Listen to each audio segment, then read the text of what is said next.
Live from the Washington, D.C. area, it's the Inside Scoop. All the news that our viewers want to know. Now, here's the host. Good evening, everyone. My name is Deborah Alpha Woolen, and I am your host this evening for the Inside Scoop. This year, we have seen an uptick in court cases aimed at dismantling diversity programs, from the Supreme Court making the decision that affirmative action is unconstitutional to right here in Fairfax County, or more specifically, the city of Alexandria, where a small business filed a lawsuit against the city stating that a BIPOC small business grant was unconstitutional. They said that Trident LLC in January complained that the BIPOC program was inappropriate because it ruled against, it says Alexandrians of Arab or Middle Eastern descent or white Alexandrians. Because of that, or not necessarily because of that, but in light of that, there have been a number of programs or cases essentially coming against diversity programs, from a federal judge ruling that the Small Business Association cannot presume social disadvantage based on race, to a grant program specifically for Black women coming under fire. So tonight we have with us Professor Hank Chambers of the University of Richmond to discuss with us the impact of, or the role of, courts when it comes to diversity programs. Professor Chambers, are you with us?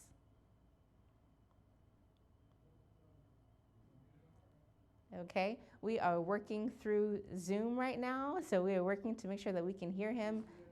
Okay, Professor Chambers, if you can unmute your system. Yes, indeed. Fantastic. Thank you so much for joining us. How are you? I'm doing great.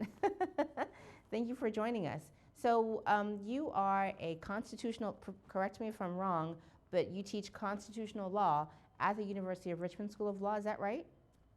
I teach the Constitution. Technically, I do a lot with employment discrimination, voting rights, and I've taught the Constitution itself, but not technically constitutional law in the classroom setting.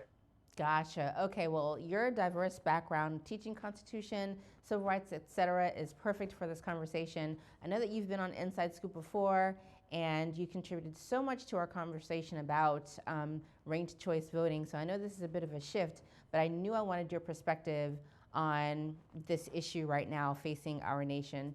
So just from your perspective, or from your experience, give us some insight into the role of courts when it comes to making way for diversity from a policy perspective and legislation. It's a great question. It goes back a fair piece.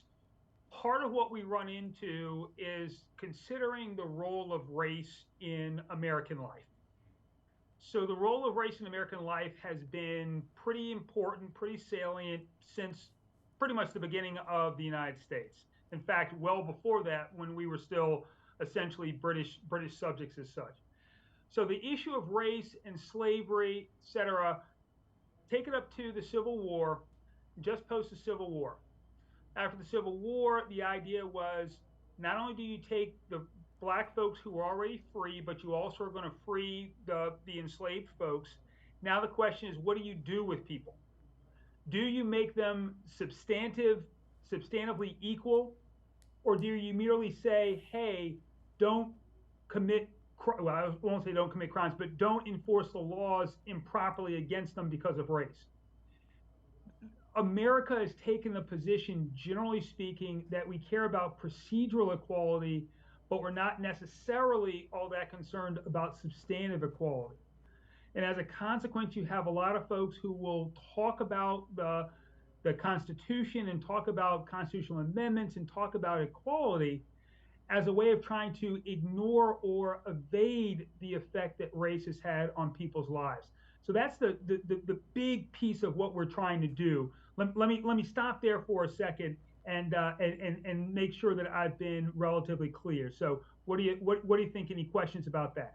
So I'm so glad that you gave an opportunity to pause, because I really would like for you to park a little bit at the difference between procedural quality and substantive quality.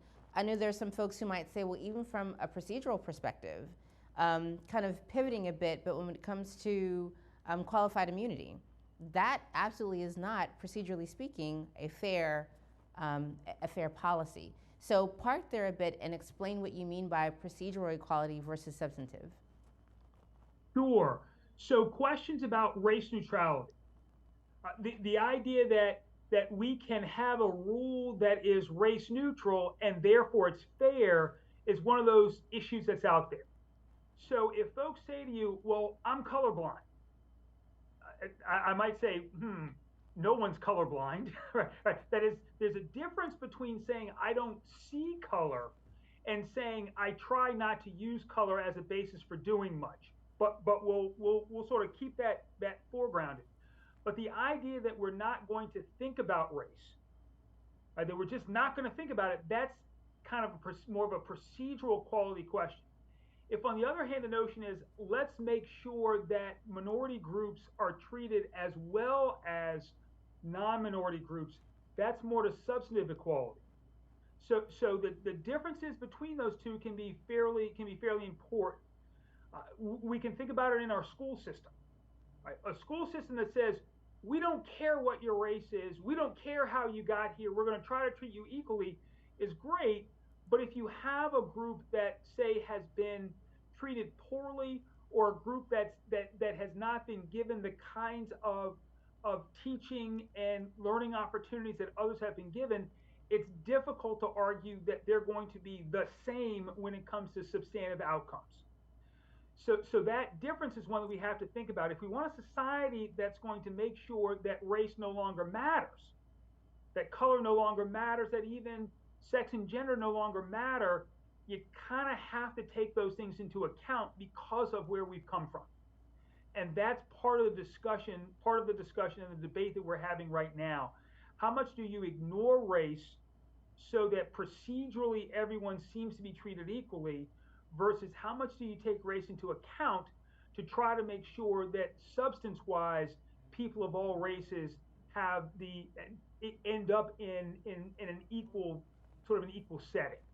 That's really a question that we're thinking about and working our way through, as we move forward in this country.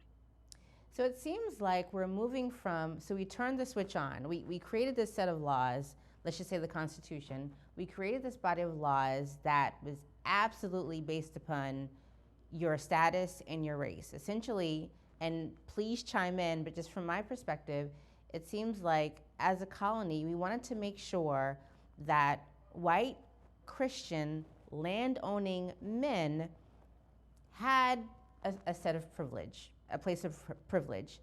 Then, as you mentioned, from a procedural perspective, it was determined that that wasn't the most appropriate path to take when it came to making sure that all citizens had access to life, liberty, and the pursuit of happiness. So we turned this switch, we created a switch, we turned it off when it came to acknowledging race. Then we wanted to turn it back on when it came to, okay, we have to acknowledge race, but we have to be careful how we do it. So it kind of seems like we're going back to turning the switch off. Is that the right analogy or perspective, kind of? I think that's one way of looking at it. Here's part of the problem, or part of the issue. It's not, the Declaration of Independence and the Constitution always talked a good game. So when we say we hold these truths to be self-evident that all men are created equal, that sounds great. Thomas Jefferson wrote those words. Some might say he cribbed them from other places, but he wrote them. Okay, that's fine. The question is, what does that mean in a context of a nation that allowed for slavery, and not just slavery, but race-based slavery? And that also allowed for discrimination against people who were clearly free. Because one of the things we have to remember is it's not as though all African Americans were enslaved before 1861. There have been free black people in the United States since before there was a United States. Right?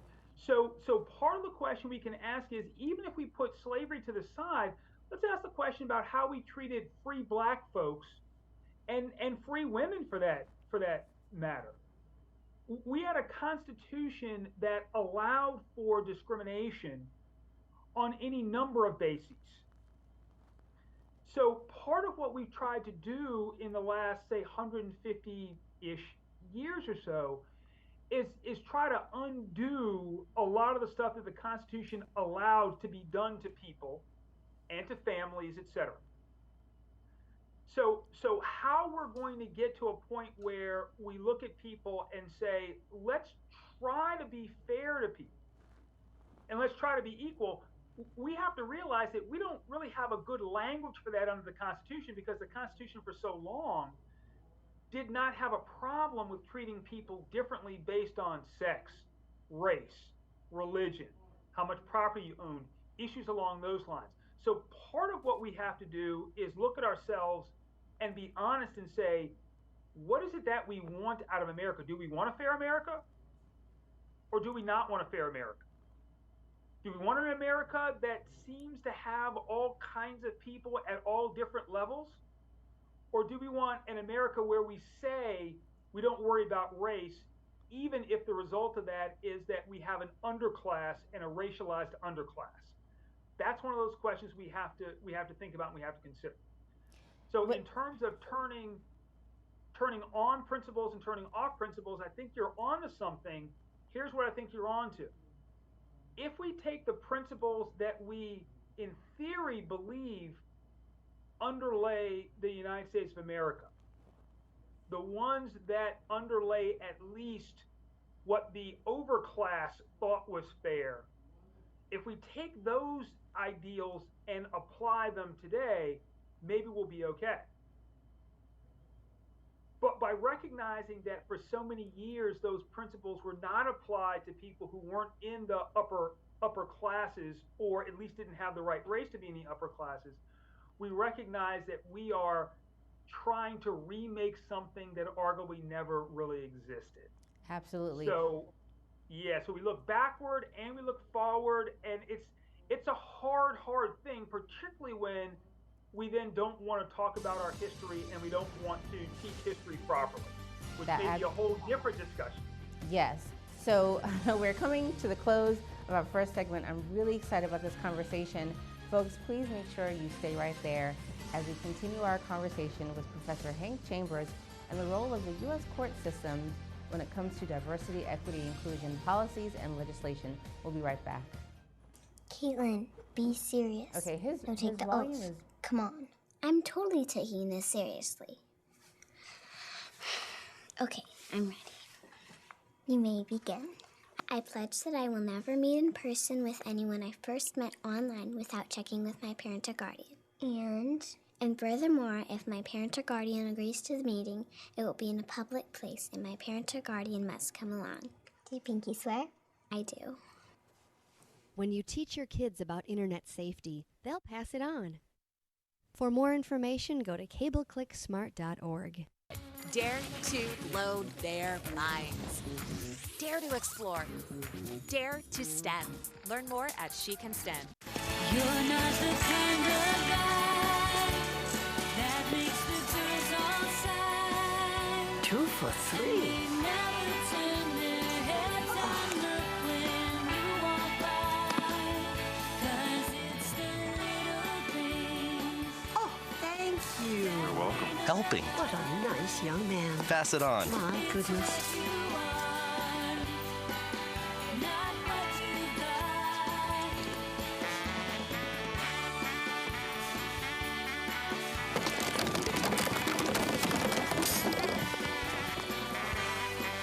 A message from the Foundation for a Better Life. I better get out of here. Ooh. Get it. Get it. Get it.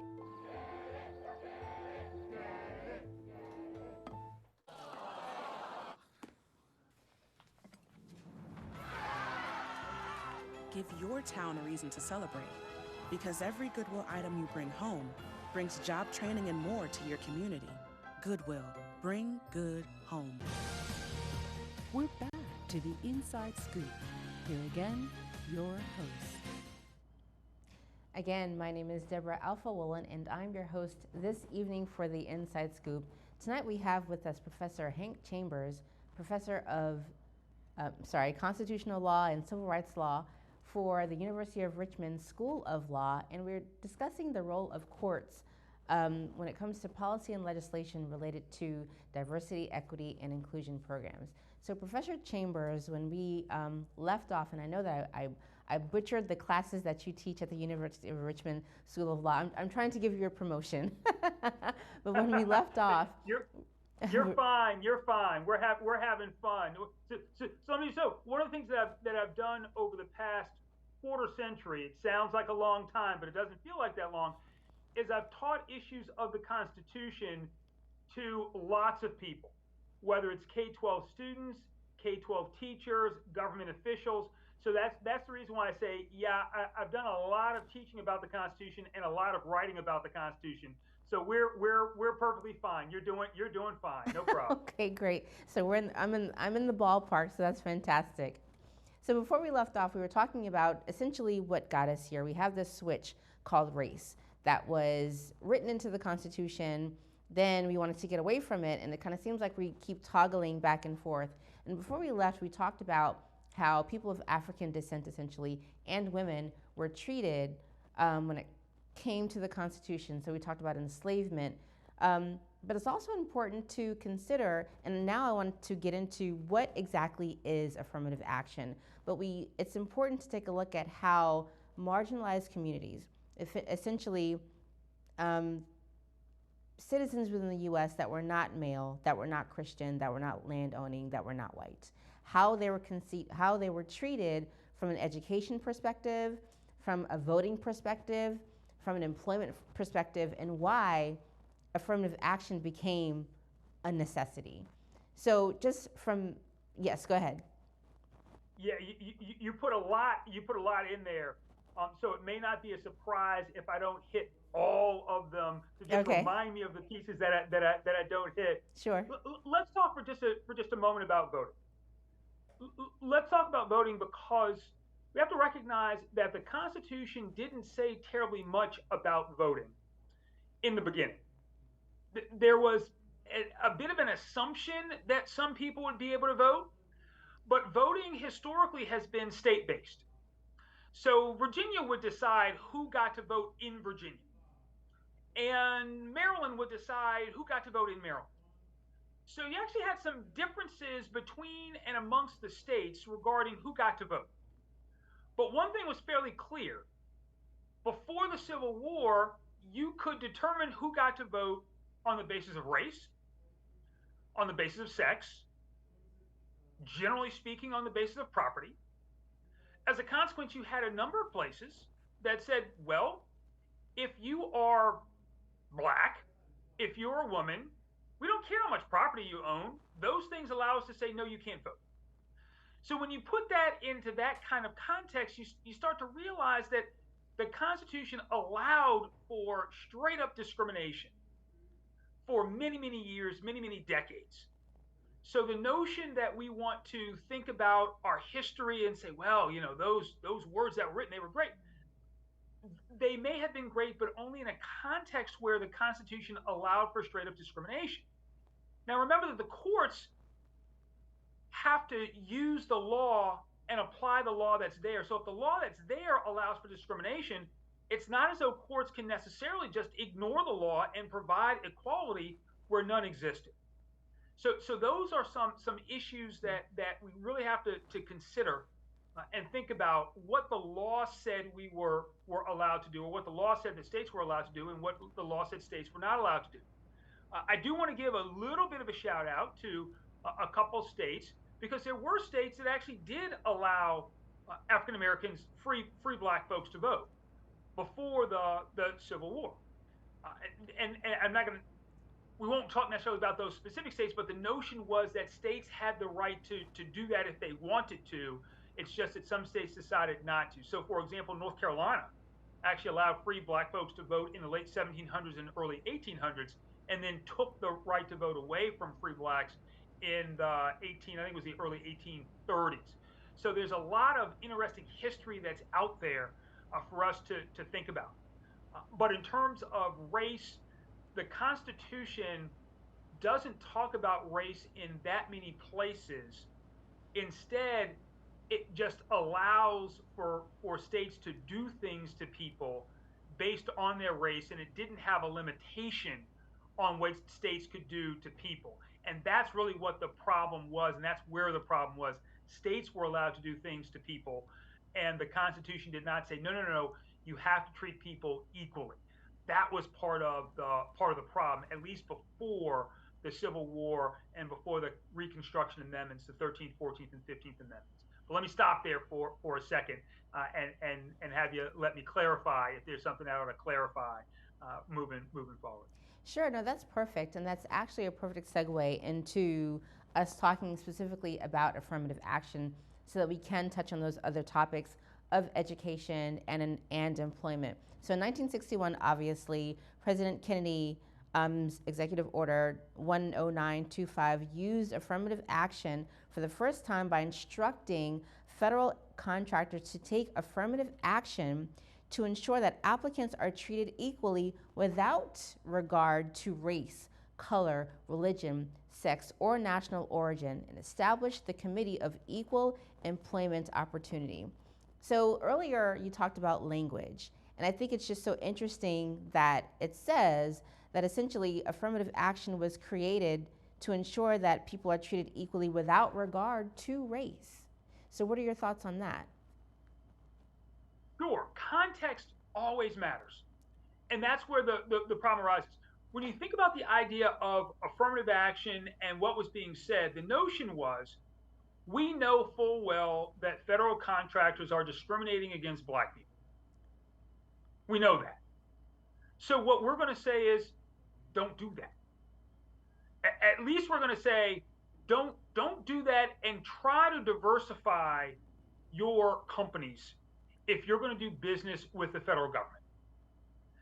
And that made some measure of sense. Trying to use one's economic power, particularly the economic power of the government, a government that was funded in part through the tax dollars of those black folks who were being discriminated against by folks in industry who were getting government contracts. The notion was take some affirmative action to ensure that your people are not discriminating against black people. In context, that makes perfect sense. And it makes sense to say we are going to try to ensure that people use actual affirmative measures to make sure that discrimination is not going to occur. In a context where folks were clearly discriminating against African Americans, it makes sense to use that kind of language to say, hey, let's be fair. If one wants to then take that language and say, oh, what that also means is you can't use affirmative action to affirmatively help African Americans because we're supposed to ignore race, well, that's acontextual. And what we have to think about is what do the words mean in the context of 1961? What do the words mean in the context of now and today? And that's part of what we have to think about. Let me just note one thing. In 1961, you had folks who were being drafted into the military, African American folks being drafted into the military, who were likely going to be discriminated against once they got out of the military and maybe wanted to work for government contractors, including, let's say government contractors and defense contractors, for example. Right? Have somebody very close to me who actually went into the Army in 61, who was drafted in 61, came out in 63, before the 1964 Civil Rights Act was passed. And it was very interesting to think that individual served the country before the Civil Rights Act was passed and served the country just barely after the President of the United States, John F. Kennedy, said that government contractors had to take some kind of action to try to make sure that African Americans were not discriminated against. That's the history we're talking about. And it's a very interesting thing for us to think about from a historical perspective and what we teach our children about what America has been about for years, and in some ways how it's tried to do the right thing, but maybe hasn't quite finished the job. It's interesting that you use the word that we've tried to do the right thing, and I think it just depends on, which again is a perfect segue into the next point. I think that that effort, that trying, really depends on those who are in place to impact that decision making. So obviously, kind of going back to affirmative action, 2023, where we are right now, where the Supreme Court ruled that affirmative action was actually unconstitutional when it comes to college admissions. So let's talk a bit about that, about the Supreme Court's ruling, what that means. And what's interesting is I know that a lot of the controversy, a lot of the chatter is around Justice Thomas. But in my perspective, it's not just one person. It really, it's a pattern of thinking that I think is actually counterproductive in driving us backwards. And I'm getting ahead of myself. But drawing a line from what was meant by affirmative action to where we are right now, and like you said, just keeping these in context, and oh my goodness, we have 1 minute and 45 seconds, and so we'll get into it in the next segment, but just with that small amount of time, discuss how we got to where we are right now based upon what the original intention was. Sure. Let's take a quick step back for just a moment, and I can do this right before we go to break. Okay. Let's take a step back and say, when we think about affirmative action, and we think about taking measures to make sure that a process is basically fair, we can still do that. Schools can still do that. In fact, one might argue schools need to still do that.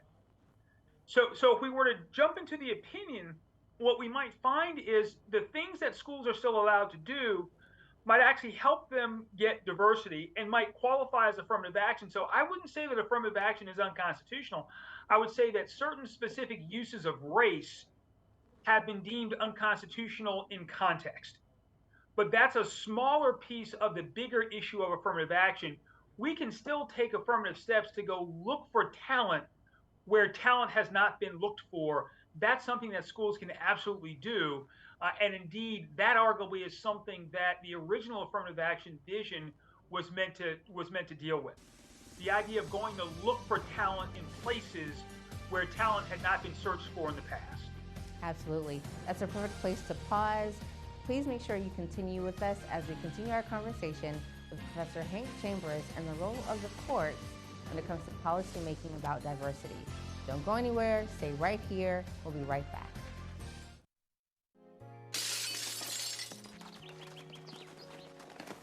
Nice going, Spencer! I can't believe we broke Old Man Hennessy's window. Correction, dude. You broke. I just threw the ball. This is really bad. What are we gonna do? We? Go to the door, ask for the ball back. Are you serious? It's my ball, Myrtleback. You're so dead. I'd run away. Yeah, to Uruguay. Kiss your life goodbye. Sorry. Let's go. Yeah, remember me and your well. Nice one. Some friends you are.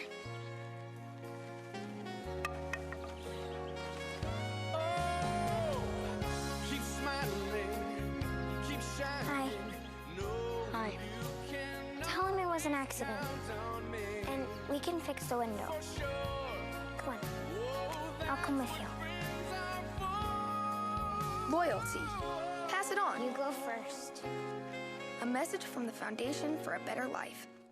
One day these rats were playing in the woods. Well, it's a matches and that's no good. Listen to smoke before you give it a try. Only you. Don't play with matches.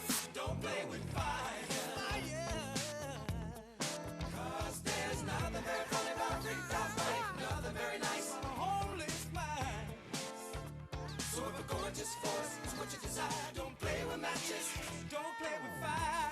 Only you can prevent wildfires. Fire.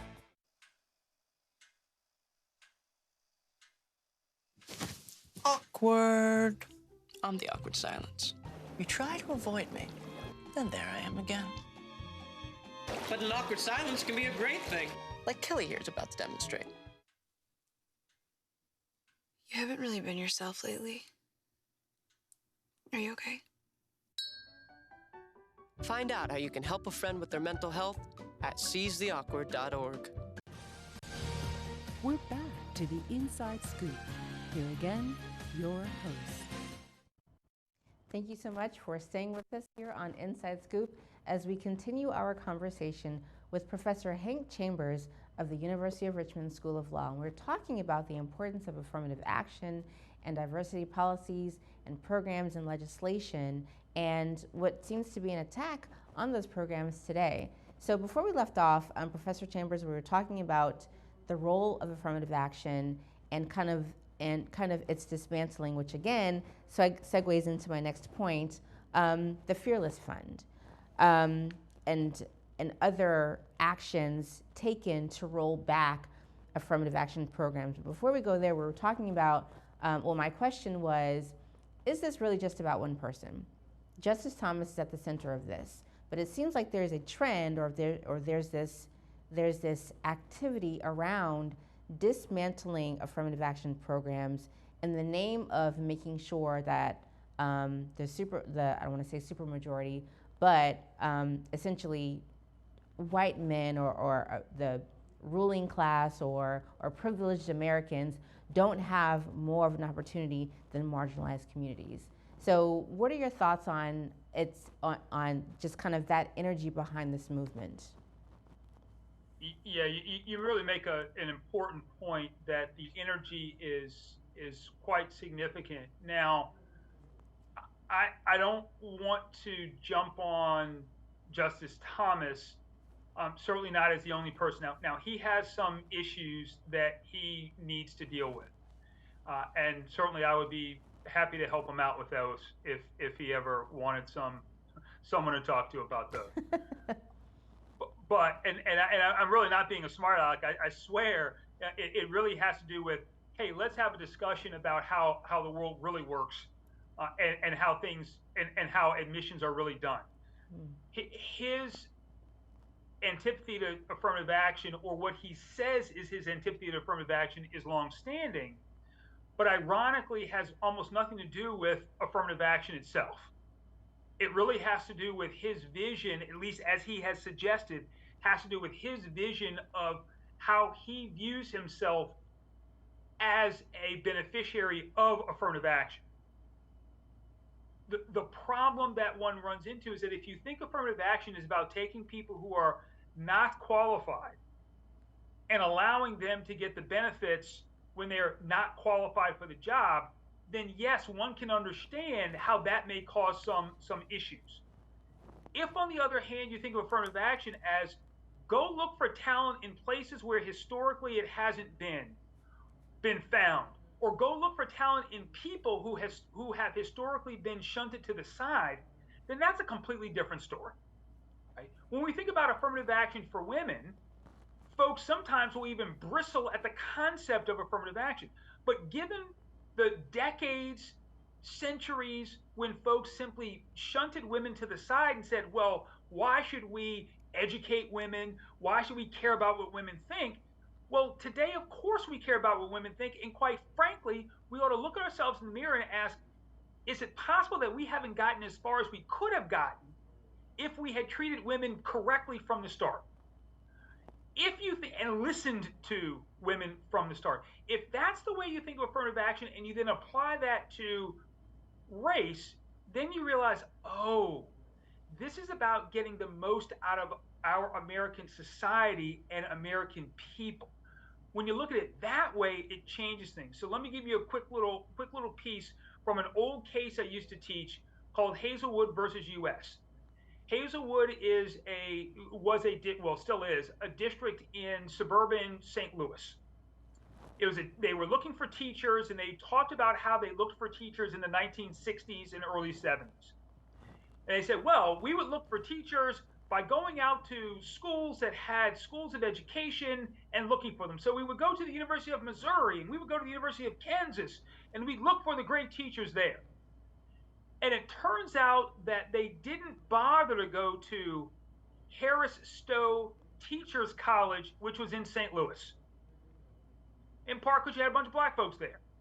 And they didn't go to Lincoln University in Jefferson City, which was 30 miles away from the University of Missouri at Columbia because there were black people there.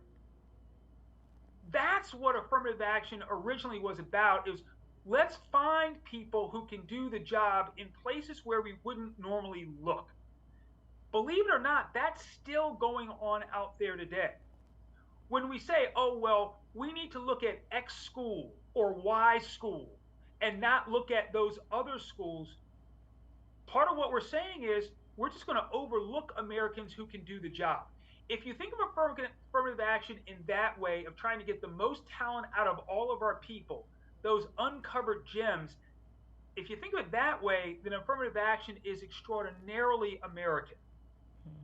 It's what we should be doing, because what it says is we as America can create people who can thrive, who can do the job, even if they've been overlooked. Right? So that's kind of what America is all about. Now, in terms of folks who are not Clarence Thomas, you have a number of folks on the Supreme Court who are in various states of either denial, maybe acceptance, some folks who just see pie in the sky, some folks who say, well, the way to stop discriminating on the basis of race is to stop discriminating on the basis of race. And you may say, boy, that sounds like a strange quote. Well, it's almost an exact quote from Chief Justice John Roberts in a case that was decided about 15 years ago. There is he is a smart man, but there is something pretty simple. I don't want to say simple-minded, but something very simple about the way he approaches race. I think his take is, well, I need to be colorblind. Boy, that's pretty easy. It's pretty easy to be colorblind when you grew up like he grew up. The same is true of a number of folks on the court. What we hope is that he won't make a whole lot of decisions on the basis of race, but the idea of being colorblind is kind of silly. It's particularly silly for someone who looks like me, and for lots of other people who look like me, who know full well we do get treated in a particular way because we are of a certain skin tone.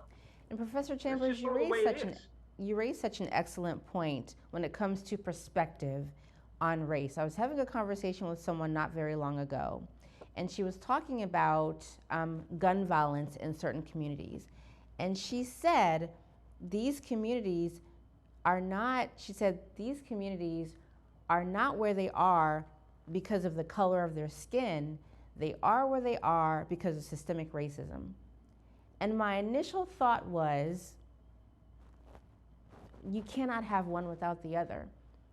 And because she was a white woman, and I don't fault her because she's very passionate about her perspective, but it just hit me at that moment that some people really don't understand race, like really how race impacts people of color or those who are in marginalized communities. And this brings me back to a question that I have for you with regard to something that you mentioned earlier. You discussed that people think that affirmative action is about giving unqualified people an opportunity. What do you think that is born out of? Great racism. It just is. The notion now, that's not to say that everyone who has a problem with parts of affirmative action is racist. That's not what we're saying. But the notion that affirmative action is about giving unqualified people the chances to do things is not really convincing. There are a lot of folks out there who have a lot of talent. And some of that talent is just undiscovered or has not been tapped. And if the notion is we're looking for folks who are qualified, even well qualified to do a job, there's a much larger group of people who tend to be well qualified to do jobs than those who tend to be looked at and those who have historically been looked at. So part of what's going on is there's an assumption that if you happen to be an other, you can't do the job. You must have gotten here through some other fashion because you couldn't possibly compete equally with other people. The irony, of course, is that Clarence Thomas is one of the folks who complains about the assumptions, but he doesn't look at those people who are making those assumptions.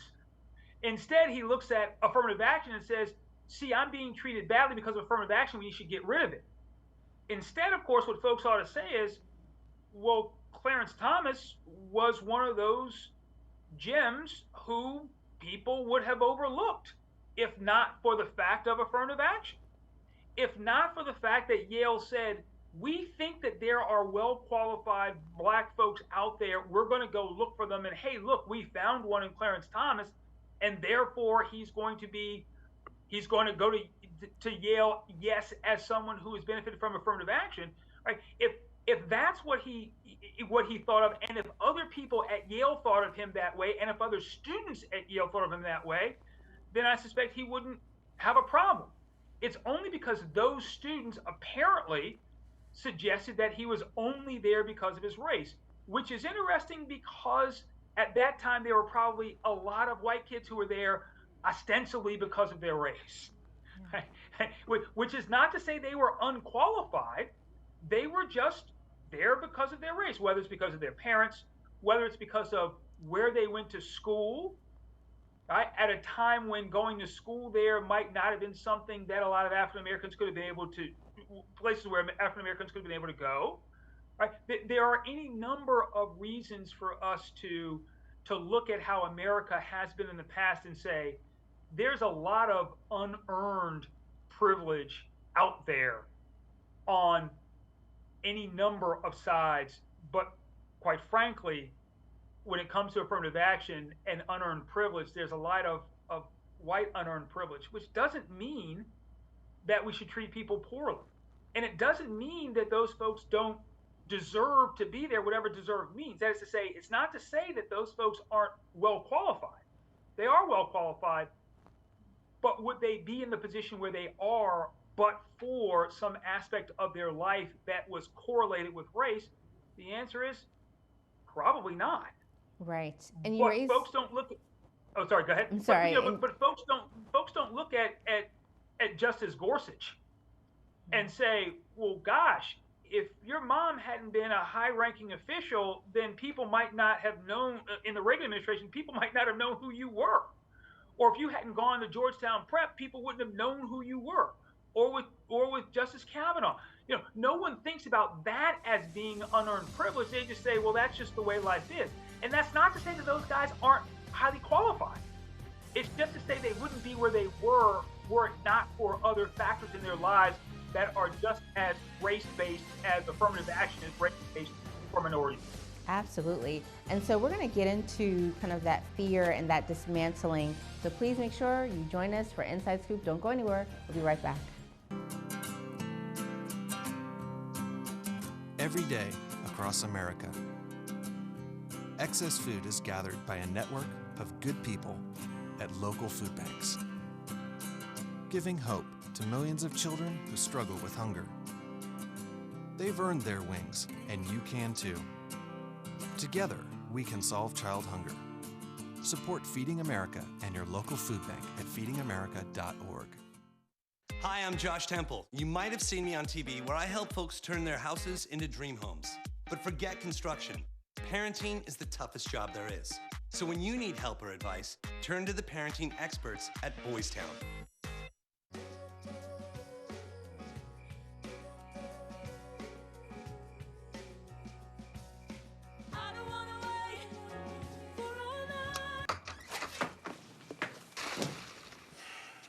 I was afraid of that. Well, guess it's time to get you fixed. Your pets will start fooling around sooner than you think. Go on, get out of here! Accidental litters lead to millions killed in shelters each year. Help prevent more. Fix at month 4.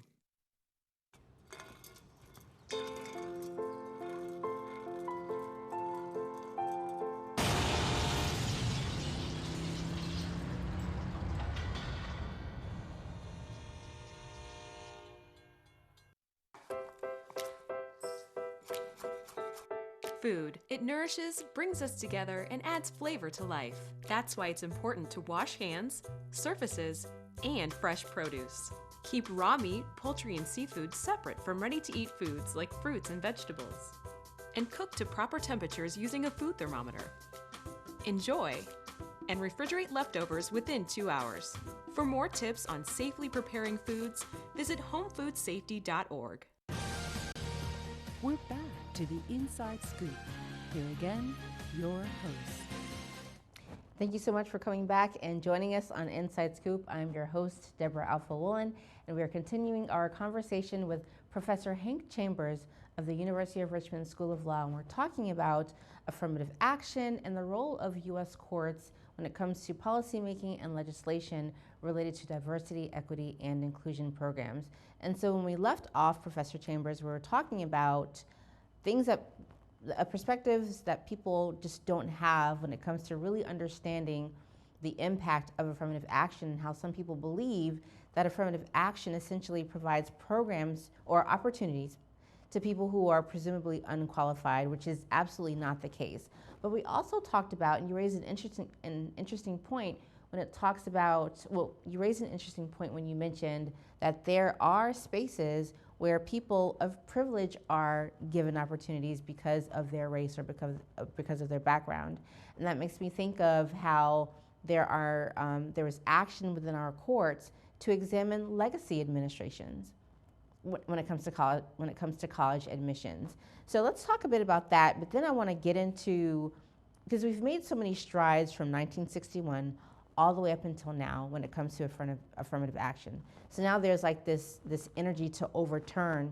We talked about the Supreme Court, then I want to get into the Fearless Fund, and then even a federal judge ruling, I think it was in South Carolina, about its SBA programs. So I want to talk a bit more about that, but can we just end the previous segment with your thoughts on legacy admissions and how that is kind of related to kind of the same thing as affirmative action, maybe, or no?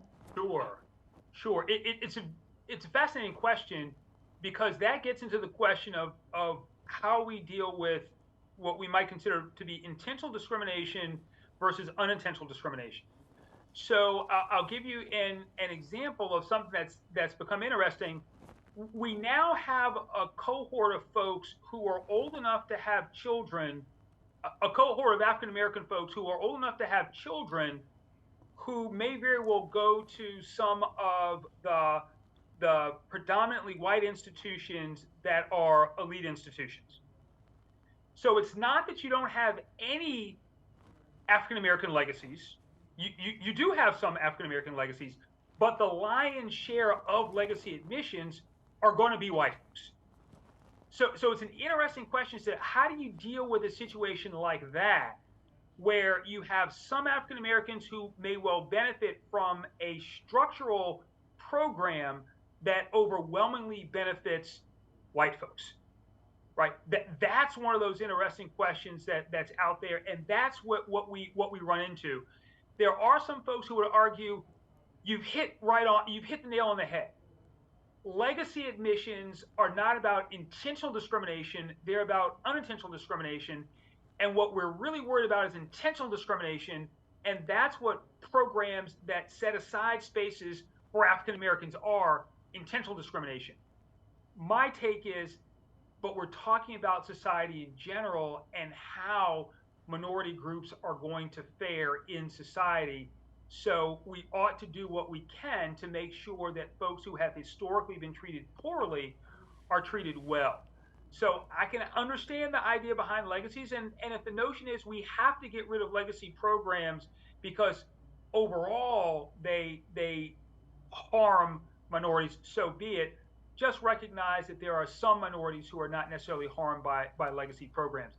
It's a fascinating and hard issue to deal with, but I'll stop there. Okay, great explanation. And that leads into, you mentioned making sure that marginalized communities or people who historically have not had access to opportunities are given that. And so we cannot talk about this topic without bringing up Black women. From an intersectional perspective, just being African American typically puts you in a space where you don't have much access to privilege, to generational wealth, to resources, but also being a woman makes it even harder. So the Fearless Fund was a grant program created specifically to help Black women. But there's a lawsuit filed by Edward Bloom, who was the man behind the Supreme Court cases that led to the dismantling of race-conscious college admissions programs across the U.S. He is now going after the Fearless Fund. And then even, the state that I mentioned earlier, I think I said South Carolina, it's Tennessee, but there was a statement that was released on July 24th of this year saying that a federal judge has ordered an injunction that prevents the Small Business Association from presuming social disadvantage based on race for program applicants.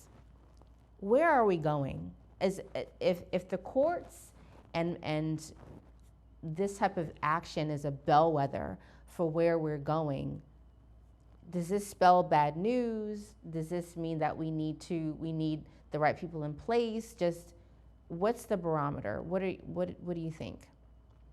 Yeah, let me separate those two for a second. Let me talk about the Small Business Administration program first. Part of what goes on is that in constitutional law, you want to distinguish between public and private. Public entities are and tend to be more limited than private entities. And that's where one of the problems arise. That is, Small Business Administration is government. Government is very limited in how they can deal with race.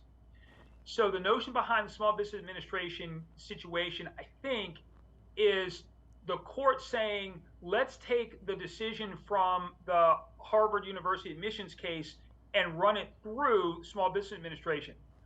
What Chief Justice Roberts said in the Harvard admissions case was essentially, you can't assume that one is disadvantaged because of race. You can't treat race alone as telling us something about somebody, but you can use race if there's a reason to believe the individual is disadvantaged.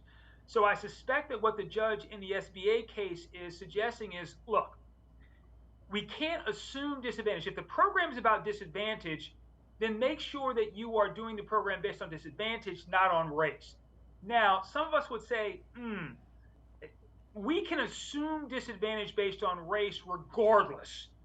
But if the notion is that that small piece is not allowed, so be it. So that's sort of the SBA piece of the puzzle. There may be nothing to do about that one.